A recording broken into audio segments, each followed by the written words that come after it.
full publication, limited publication, etc.? And do we differ in our perspectives? Well,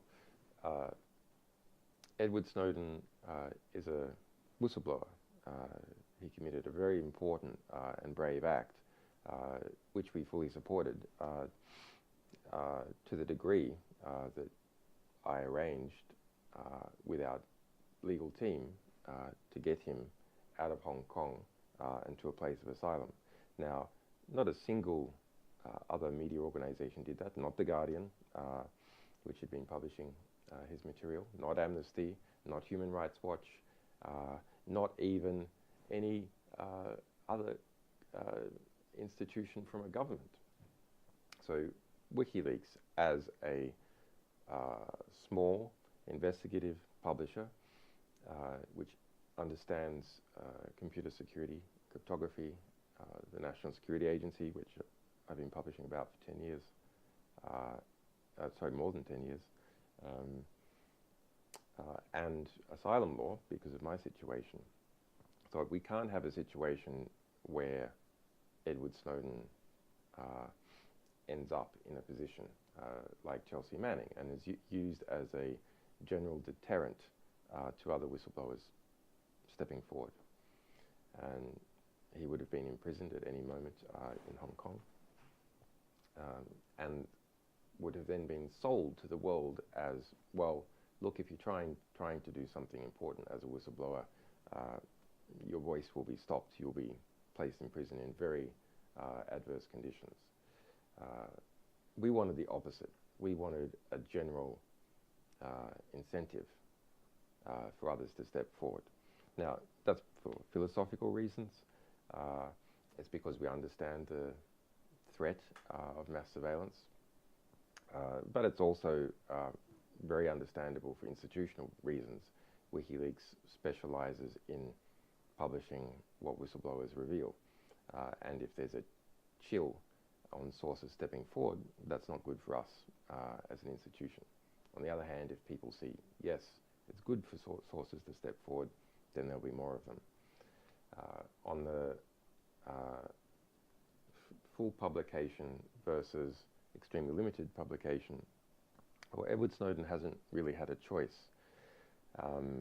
He has had various views that have shifted over time, but he's in a position where we made sure that he had given all his documents to journalists, Glenn Greenwald principally, but also some to Guardian, before he left Hong Kong, because both Edward Snowden and I assessed that it would be a kind of a dangerous bait for him to be carrying laptops with material on it as he transited through Russia to Latin America.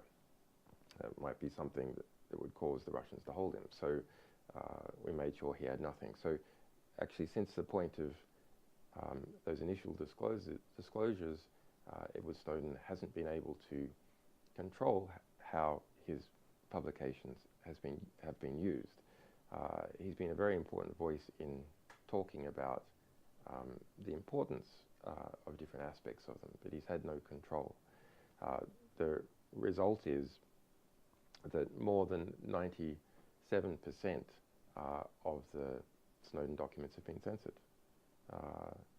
Enormously important material censored, and why there have been some pretty good journalists working on them, and Glenn Greenwald, I think, is one of the best journalists publishing in the United States. You have to have hundreds of people working on material like this, and engineers, etc., to understand what's going on. So we have quite a different position to those media organizations that have effectively privatized that material and limited it. Now, you can't say that actually the initial publications was all the important stuff, because there have been many more publications as time goes by, even some within the past 2 months. And those publications, for example, include ways to find sites in the United States used by the National Security Agency. There's some procedures for visiting those sites. Now, if those had been released in 2013, investigative journalists and individuals could have gone to those sites before there was a cover-up. And that's true in the United States, and it's true in Europe and elsewhere. So I'm a bit sad about, in some ways, about how the impact of the Snowden archive has been minimized as a result of not having the greatest number of eyeballs.